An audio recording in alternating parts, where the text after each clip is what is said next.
possible position. Call them today at 694-4184. Robson, Scribner, and Stewart. They're there for you today. Again, that number is 694-4184. Time is of the essence, so don't delay. 694-4184. All right, 6 minutes after 8 o'clock. Galen Newnold is on the phone from Life South Community Blood Center. Good morning, Galen. How you doing? Hey, good morning, Larry. Robin, how are y'all? Pretty good. Where are you today? Gainesville. All right. Staying around town, huh? Well, no. I'm in Gainesville. It's a 40-mile commute 80-mile, right, for you round trip? It's probably it takes me 45 minutes both ways. Oh, okay. Each way. It's a long way. I had a long commute when I was younger, but I haven't had a long commute, for a long time now. Yeah, I'm lucky if I put on 20 miles in the course of a week. Gosh. And no, I do more than that.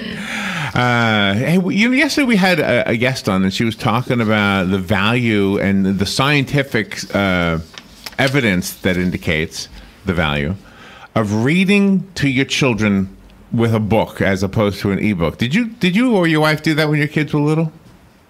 Well, we didn't have ebooks when they were little. They're not. No, but I mean books. Oh, absolutely. Yeah, I think we mentioned this a little bit yesterday. I think that's incredibly important. And I don't know if it's because of. So she believes that the book itself is more important than the ebook, right? Yeah, she thinks that. Well, she actually gives a study where they were looking at neurons firing off and everything, and when you had an audiobook with a child, and then you had a picture book with a child, and then you had an animated story with a child. Now, she didn't put an ebook into that middle category. She had an actual book. Oh, gotcha. Although elsewhere in the book, she does say that the actual book is better than the ebook, but there were more neurons being fired over the audiobook and over the video, like an animated version of the story. Huh. It's interesting. I'm not sure. So that means that it's better if you have an audio book than it does if you read to your child? Or? No. It's better if you read to your child. She said the audiobook was too cold, and that was the term she used, and the animated video of the story was too hot. You didn't use much imagination, and the okay. The other one, yeah. So no, she was in. That's what I would have assumed, right? Because when you're, part of the great thing about when you read a book to your child is, the characters you make with them, and because you're trying to entertain yourself after you've read Goodnight Moon for the 90th time, right? And then you start to, play the character, and your child expects you to play that character after a certain point. And I think the tangible holding of the book is also important, and I don't know why. I just think that would be important to me instead of something that's because the book is more intimate than the tablet, because the tablet is you use for everything, whereas the book is almost like you bring it down from the shelf and it's a physical tangent thing.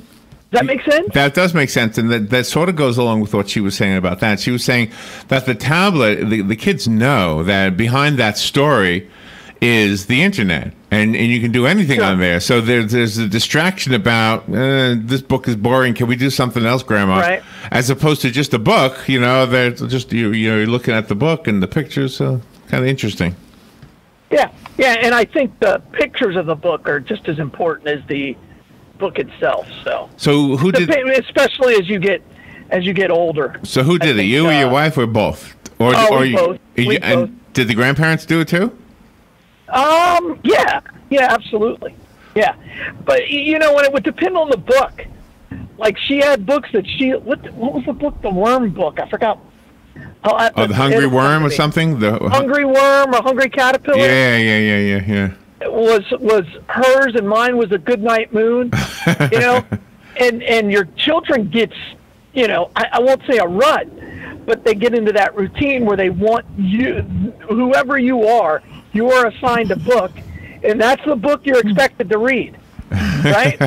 So Robin had yeah. there's a monster at the end of this book, right? Yeah. Yeah. For my children.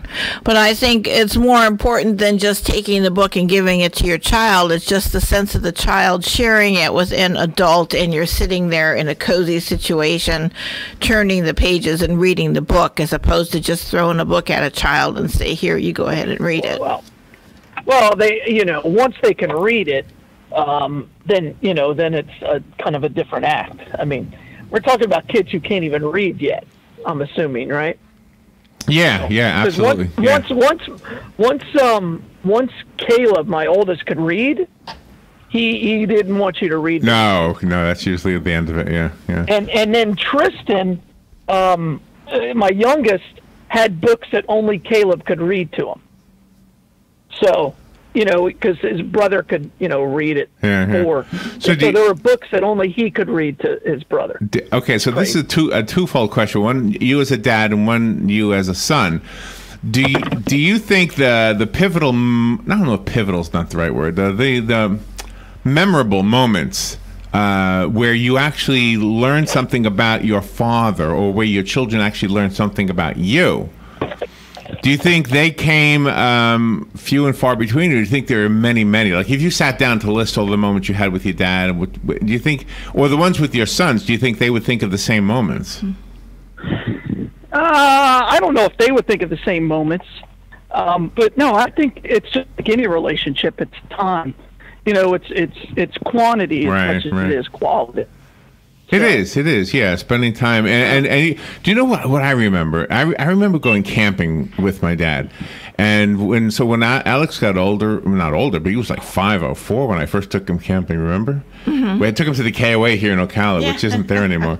But anyway, I remember that my dad would get mad because things didn't work. Like if the trailer was like not getting putting together, it was a camper trailer. But the overall memory is a good one. It's like you had fun. Just I remember that. So hopefully the bad stuff gets washed over by the good stuff. I wonder if I ever got mad. I wonder if Alex remembers me getting mad at the tent. Were you a dad that got mad a lot, Galen? I'm still, yeah. There are certain things that just set me off. Absolutely. Yeah.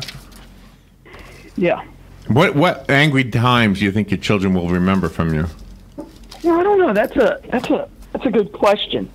I don't know. I have to ask them. I'm horrible in traffic. I can't stand traffic. Ah, okay. I can't. That's probably my biggest pet peeves is people who don't know how to drive. Okay, so let's say your boys are in the car with you, and you're behind heavy traffic, and then Canadians usually they know how I feel about Canadians. And you notice the license plate in front of you says New Jersey. Do you say something about it? I mean, do you say, "Oh my gosh"? No, they tend to know how to drive. It's the people from Canada is number one. Number 2 is probably Illinois. They're really bad. Oh, really? Canada and then Illinois. Okay, okay. And then you have what I call all of your Midwesterners. Your Wisconsin, your Minnesota, your Indiana. There aren't as many of them, but when you get behind them, they really don't have any idea of what they're doing. That was too funny. Yeah, but it's absolutely true. Are you driving right now? No. I'm already in the office. Oh, you're already there. You can see it because most of the time they're looking at billboards or trying to figure out how to get to Disney World. So what did your dad get mad at? Tell me something your dad got mad at. He wasn't good at traffic, but either. But he didn't drive that much. His thing was dishes and shoes. So if you left the dish out or shoes out, right, he would put them places. So like if you left a shirt on the floor, right, in your room, right, at some point he would just take it and he would stick it somewhere, and so eventually you would run out of clothes and he'd be like, "Hey, where is this?" You're like, oh, what do you mean? You must have left it in the wrong spot. He would put your shoes, if you left them out, inside your pillow or underneath your mattress. Oh my gosh, that's funny. He would do that with he would do that with dishes, you know. So you'd go to bed and you'd lay your head down and you'd hit a plate, or a bowl or something. Oh, that's funny. That's a funny memory. Oh, Yeah, that's pretty cool. So when you found it, was he very like lessony, or did he laugh? He didn't say anything. You know, I mean, this was not an occasional thing. If you left the plate out, if you left the dish out, it was going in your bed. How did he know it was your dish? How did he know? He was good at that. I don't know. He had skills. I don't know, because I don't ever remember getting somebody else's dish. Oh, that's funny. And the crumbs were still on it? Sometimes, yeah. Oh my gosh. Good for him. Good way to learn. Do you remember your dad getting mad, Robin? Oh yeah, my dad did a few times. What did he do to reprimand you? Oh, to reprimand me? No, he would get mad at something, and then we'd leave the house. Oh, okay. So yeah, he painted the whole inside of the house, and then the color wasn't really the right color that my mom thought it was, so he had to redo everything, and we left because we learned a lot of new language. Oh, really? So he painted the whole house, and it wasn't the right color? The inside, yeah. Yeah, the kitchen, yeah. So, you know, as opposed to learning new language, we would leave the house for a few hours. You know, we have technology now. Yeah, it was great, though. I love him so much. I know. There were so many colors that, you know, they say men don't really differentiate between colors as well as you ladies do. Mm-hmm. You've heard that, right? Well, it looked different on the swatch than it did on the wall, so. No, I think we don't care as much, Larry. I think there's a difference. That is, I think, part of it, yeah. I just don't think we care. What about your dad? Oh, my dad got mad at a lot of stuff. He got mad all the time, Rob. I think that work as a police officer, he would bring it home sometimes. Mm-hmm. Yeah, I can remember doors being slammed. Mm-hmm. I can remember one time I was in the bathroom on the first floor, and I guess he had to use it, but I was in it and it was locked. And he kicked the door, and I tried so hard to be quick. Oh, that's funny. Yeah. But then when he moved to Florida, everything calmed down. He was so mellow. It became Mr. Mellow. He was retired. Yeah, he retired. He didn't have to worry about the everyday thing of the police. That's why when we talk about the police and law enforcement in general and firefighters, I know that the stress level is really high because I witnessed it with my dad. Mm-hmm. And that's why we need to appreciate these people, men and women, who put themselves in the line of fire, literally sometimes in the line of fire. Both types of fire, right? Yeah. The firing of a gun and the fire in a house, right? Yeah, exactly. That is part of the piece of the puzzle that you provide, Galen, with the blood products. Like when somebody has a car accident, is so important that if we could just shift over to why you normally call on a daily basis. Sure. But I mean, can you imagine being the first responder? I mean, holy mackerel. They have to cut him out of a car sometimes. It's like every day I see a story like that. Mm-hmm. Yeah. Absolutely. Thankfully I don't deal with the patient side. I just deal with the donor side. But yeah, I mean, my wife will come home and, you know, something will happen where there's a trauma and, you know, or she'll just call me out of the blue because she'll know I'll be driving and saying, "Hey, are you okay?" And I'm like, "Yeah, I'm fine."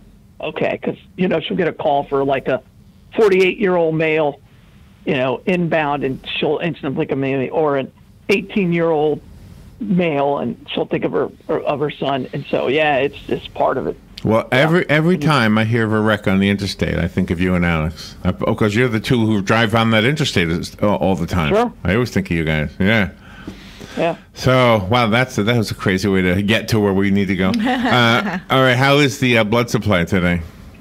Again, we're still right at a 3-day blood supply. We just need more of it. We need people to get out there, give the gift of life, and donate blood. And our usage is pretty high right now. There's a lot of people who've got elective surgeries going on and things like that. So please just give the gift of life, donate blood. Donate blood. And thank Palm Garden and Penn Flooring. Those two businesses sponsor Galen's Daily Reminder. If you go to Palm Garden and take a tour, you'll see why we recommend them for your long or short-term health care or rehabilitative needs. Therapeutic needs are also provided there. Take a tour, see what they can do for you. If you can't lift your arm over your head anymore, or it's painful to do that, they might have a way to fix that. If you're walking with a cane or a walker and you wish you could get rid of that thing, well, they might have a way to do that. There's no promises being made, not by me anyway, but they were showing us some videos of some people who were really successful in being rehabilitated from those two things. Exactly. And then, of course, some of the more serious things like rehabilitation from heart surgery or knee replacement surgery, that kind of thing, as well as long-term care. They are a skilled nursing facility. Go to Palm Garden and see what they can do for you. They're at 2700 Southwest 34th Street. Take a tour. It's not just a facility. That kind of seems like a cold word. Mm-hmm. It's a community. It really is. And the word garden in their name, by the way, it's not just a word. There's a real garden there. Beautiful outdoor area. And Penn Flooring. Go to Penn Flooring and see what they can do for you to make your home or office more beautiful from the floor up. They are at 1201 Southwest 17th Street. The Penn Flooring folks put in the carpeting and the flooring here at WOCA, and it looks as good today as it did 6 years ago when we first had it put in. So today's topic is nothing at all to do with dads being mad or reading books or any of that stuff. It's the bracket thing, the March Madness bracket thing. When Tom Schmitz was here with Buddy. One time this subject came up, and I wanted to do it, and I thought I wasn't qualified, and he said, you'll probably do better than those of us who know everything about it. Do you agree with that? Yeah. I think, when it comes to that bracket, it's just as much of a guess because there's so many upsets, and most people who follow college basketball fall in love with one guy or something like that, and next thing you know, the whole left side of your bracket is completely destroyed. So, yeah, I believe that. Really? Absolutely. So they've already published the 2019 NCAA Division Men's Basketball Championship bracket. Now, how do I use this? No. Am I looking at the wrong thing? No. It looks like a bracket. Well, it may be a bracket. You may know where they're playing, but you don't know what they haven't even come out with the teams yet. They have not a single team is qualified for it yet. It's all blank. Yeah. Oh, okay. Exactly. So that doesn't qualify then. See, this is how little I know about it. So then, what are these names here? Selection Sunday is March 17th. Yeah, so that's the day where they put everybody into their bracket. Yeah. Ah, okay. And that's when you start betting. Well, that's when you'll fill out your bracket and submit it into your pool or however you're going to do it. Yeah, and bet on the individual game. And it's all under the table betting, right? It's not really legal technically. Well, some states you now have sports books, but yeah, it's just an office pool, just like they do for football or anything else. And it looks like it's all sponsored. I mean, there's so many different sponsors on here. There was a bank on here. Where was the bank? Oh, Capital One, right? Well, there's a bunch that do it where, if you get like a perfect bracket, you can get $1 million, but nobody's ever gotten a perfect bracket. Oh, my. Oh, really? Nobody. God. Can you do more than one? You can do as many as you want. Now, do you have to get it completely right, or just the final winners have to be right? Well, it depends on how you're scored, but the more you get right, the more you win, and then the further it depends on how your pool is set up. Do you know? This is crazy. Every year, to explain it. Every year we get a Christmas card from the amazing Kreskin. Yeah. I think I'll send him a letter.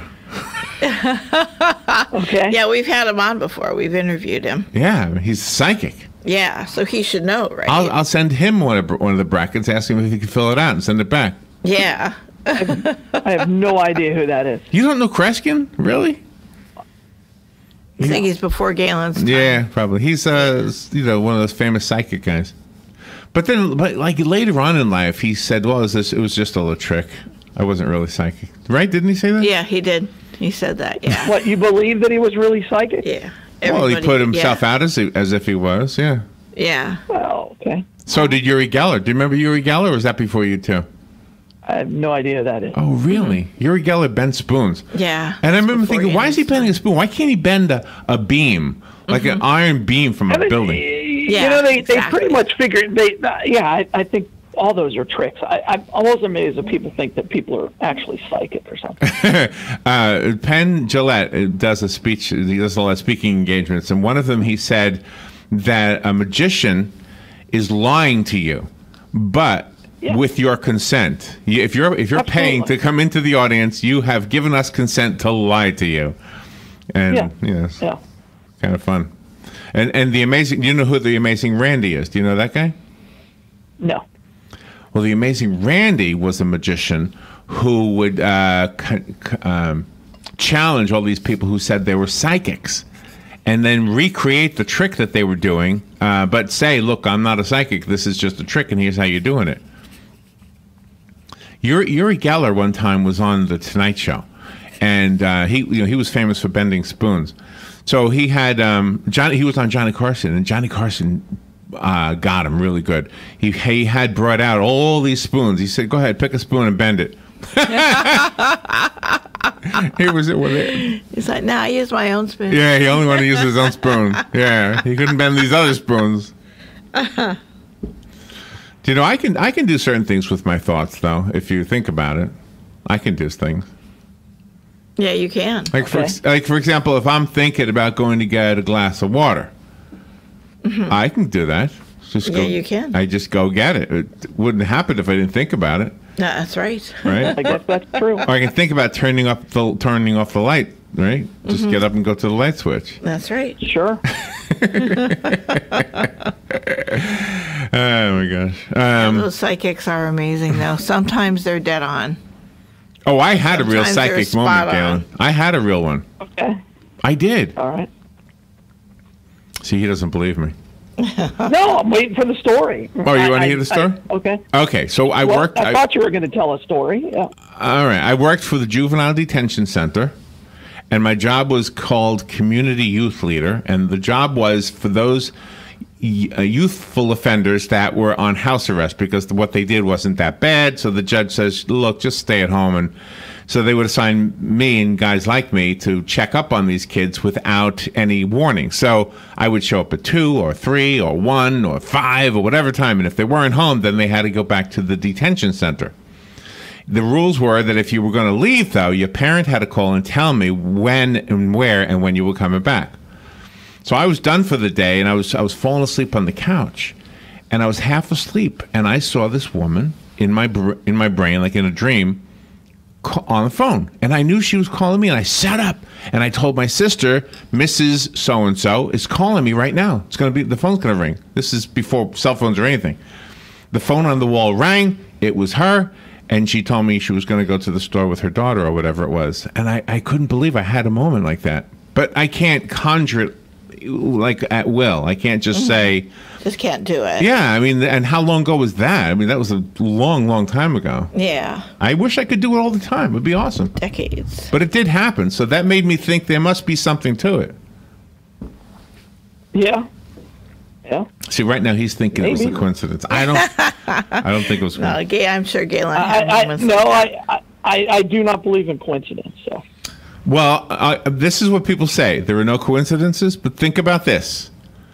The brain is 18 inches from the stomach. A large pizza is 18 inches. Now, There you go. tell me that's not a coincidence. It's not a coincidence. All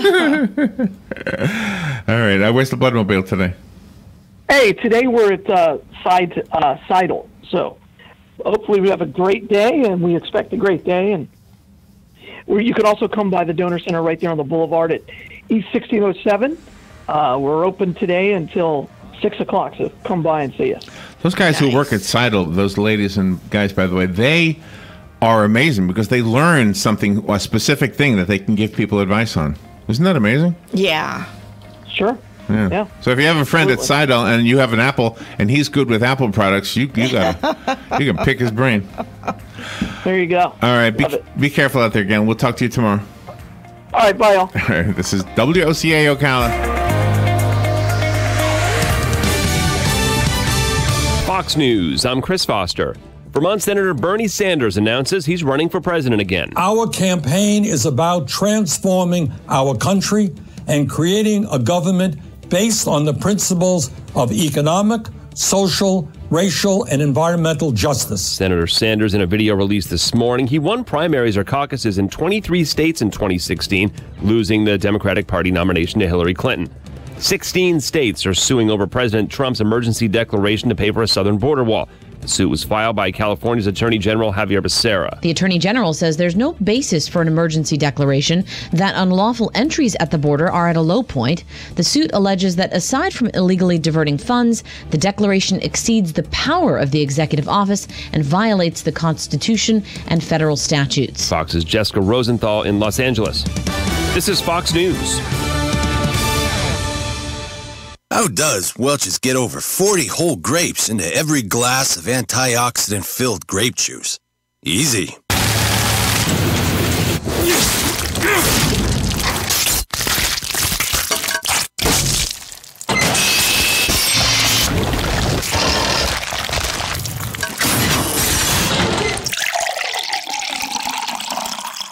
By force. The world's toughest antioxidants. Welch's. Tough as grapes. What happened? You used to go hours without visiting the bathroom. Now it seems like you're constantly getting up to pee. Listen, the makers of Super Beta Prostate are introducing a new wonder pill, Super Beta Prostate P3 Advanced, with 3 key ingredients that are great for your prostate. To celebrate, your first 30-day supply is free. Pay shipping and handling. Get P3 Advanced free. Call 1-800-257-5251. 1-800-257-5251. 1-800-257-5251. Here is your 1-minute news brief. 5 separate fires that broke out in Lake County over the weekend are being investigated as arson. Authorities say a chemical reaction inside a University of Central Florida maintenance building caused the contractor to suffer serious burns. A man with a banner and an American flag climbed a construction crane near a Florida campus where President Donald Trump came to speak yesterday about the political turmoil in Venezuela. The man was an anti-Castro activist sentenced in 1984 to life in prison. A 52-year-old registered sexual predator is accused of exposing himself to a girl at Aquatica, Orlando. State Senator Bill Galvano and other Florida lawmakers want to make single-subject ballot measures the rule after an election season that saw a number of bundled amendments on the ballot. And 2 Great Pyrenees dogs are being credited with pushing 2 children away from a dangerous highway in Okaloosa County. And that is your news brief from The Source. Intervals of clouds and sunshine on this Tuesday with nothing more than a shower. Highs will range from 74 the northernmost part of the zone to 82 in the south. The partly cloudy Tuesday night, there can be a shower late at night along the coast. Low 63 and then 71 along the coast. For Wednesday, a mix of sun and clouds and warm with a chance of a shower. High 81 at the coast, 87 inland. Thursday, partly sunny and warm, perhaps a shower along the coast. High 82 at the coast, 86 inland. From the Florida Weather Center, I'm meteorologist Joe Lundberg. Are you a medical provider that doesn't like to settle for the same boring scrubs? Scrub Paradise in Ocala has a wide selection of top brand scrubs with embroidery available and the newest medical shoes and accessories. Every medical provider should look as great as the care they provide. Scrub Paradise is just off of Easy Street next to Shoe Carnival in Ocala. Stop by today or call us at 352-873-4368.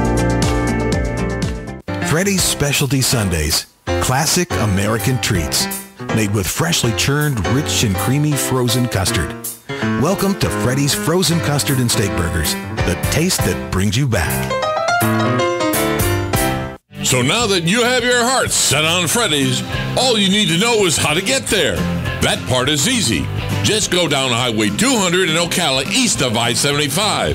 Then look for the giant frozen custard cone on the wall. Elevate Magazine is an annual faith-based digital-only magazine based right here in Ocala with a mission to serve God and help others. Hi, I'm John Sotomayor, publisher and executive editor. Now in its second